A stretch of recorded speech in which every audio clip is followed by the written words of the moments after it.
Tanjaturraa uumamnee dachiirra jiraachuutti jirra gaarii taatu samtuu hojiidhaan lafarraa aduunis naannoftee guyyaan deemee dhufa namuu nyaatee dhugaa jireenyi itti fufa uumamni hedduudha nu ilmaan namaati sammuudhaan uflaate addan godheeti sammuudhaan uflaate addan godheeti ni qabna kaayyoollee kan ittiin uumamne kaayyoo uumamneef san garuu ni daganne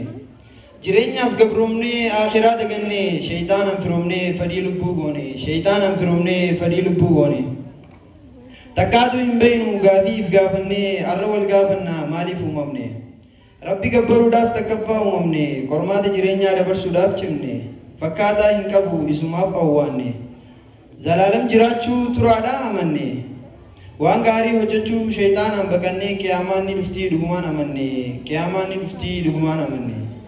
miskiina yaadachuu yataamaa gargaara dhugaa wal jaalachuu yaadaas wal jijjiira obsaan bira dabruu qormaata jireenyaa maaliif uumamnee kanaatu fakkeenya tana kaayyoon nuti duniyaarra ittiin dhufne shayxaana nu dagee halaalatti dheessine rabbuma kadhannaa rakkoodhaaf furmaata rahmaaniin ni gaafanna